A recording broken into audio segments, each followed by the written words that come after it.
Bonjour à tous, bienvenue à notre méditation quotidienne. Nous sommes aujourd'hui, comme hier, avant-hier et depuis quelques jours, dans la 5e lettre écrite à l'église de Sardes. Nous lisons dans ce chapitre 3, les versets 1 à 6, c'est le texte qui explique ce que Jésus a voulu transmettre à l'église de Sardes. Nous allons lire aujourd'hui les versets 1 jusqu'au verset 4.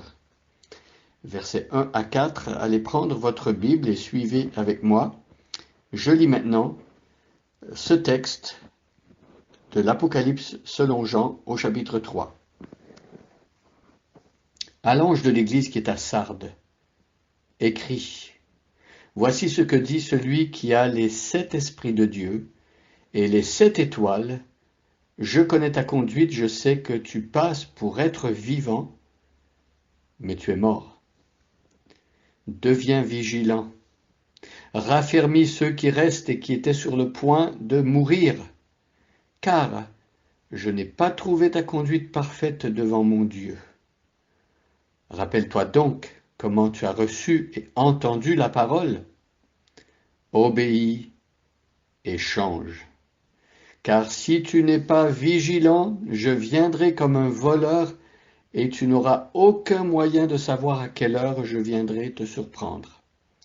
Aujourd'hui, nous allons méditer le verset 4. Cependant, tu as à Sardes quelques personnes qui n'ont pas sali leurs vêtements. Elles marcheront avec moi en vêtements blancs, car elles en sont dignes. Alors nous voyons encore ici, comme nous avons vu dans l'église précédente, que Jésus ne traite pas comme une entité globale tous ceux qui sont dans cette église qui est réputée morte. Jésus fait un distinguo, et c'est très important, entre ceux qui sont restés connectés à Jésus, ceux qui sont restés fidèles à la parole reçue, ceux qui ont obéi et ceux qui s'accrochent même si c'est difficile, ceux qui souffrent même dans ce contexte très difficile. Jésus fait une différence entre eux et ceux qui effectivement sont morts.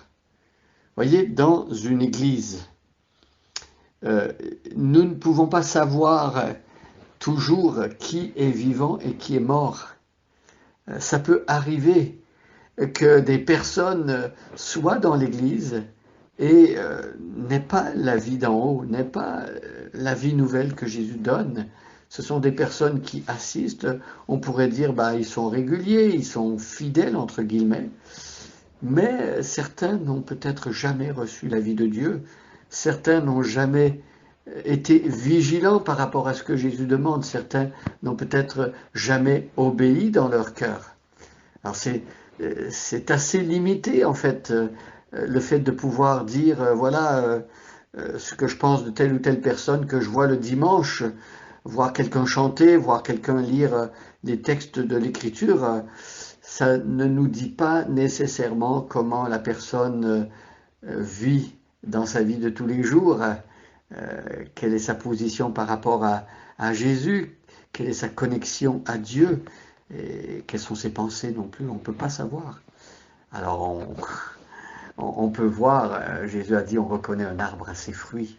Évidemment, il y a le fruit d'esprit, il y a des choses qui peuvent nous dire, voilà, cette personne, elle est vraiment vivante pour Dieu, elle porte du fruit, la paix, la joie, l'amour, la patience, la bonté, la bénignité, la douceur, la tempérance, tout cet aspect du fruit de l'esprit dans Galates 5, cette personne porte du fruit, on voit une vie transformée, on voit un amour pour le Seigneur, mais parfois c'est difficile de savoir.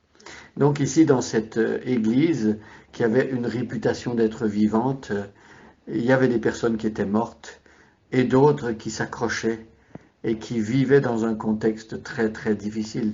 Ces personnes étaient encore vivantes mais avaient besoin d'être encouragées, avaient besoin de s'affermir, d'entendre à nouveau la parole de Dieu. Pourquoi dans une église des personnes n'entendaient-elles pas la parole de Dieu? C'est peut-être que dans cette église, la parole de Dieu n'était plus enseignée fidèlement.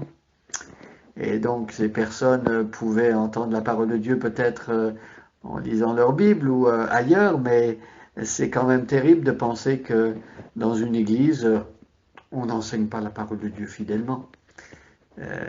Il faut revenir aux fondamentaux, il faut revenir à cette réalité dont Jésus parlait au verset 3. Rappelle-toi donc comment tu as reçu et entendu la parole, obéis et change. Donc, il est question de revenir aux fondamentaux ici. Et donc ici, au verset 4, Jésus dit qu'à Sardes, il y a des personnes qui n'ont pas sali leurs vêtements. Alors Jésus les a remarqués. Ces personnes-là ont voulu rester pures devant Dieu. Ces personnes-là ont continué à aller vers Jésus pour que Jésus les purifie de tout péché. Ce sont des personnes qui ont maintenu la communion avec Jésus et ont continué à s'attendre à la grâce de Dieu et n'ont pas sali leurs vêtements. Alors on peut s'imaginer que dans cette église de Sardes, il y avait des chrétiens qui avaient sali leurs vêtements, ils s'étaient adonnés peut-être à l'immoralité, à l'idolâtrie, peut-être qu'ils avaient tout simplement suivi le chemin du monde ou faire comme ce que les gens autour enseignent. Hein. On peut s'imaginer tout cela. Hein. Facile d'être un petit peu comme un caméléon, de prendre la couleur de l'environnement. Et Jésus dit, ben voilà, il y a des personnes dans cette église qui n'ont pas pris la couleur de l'environnement. Ce sont des personnes qui ont accepté de se distinguer, même si pour cela ils devaient souffrir.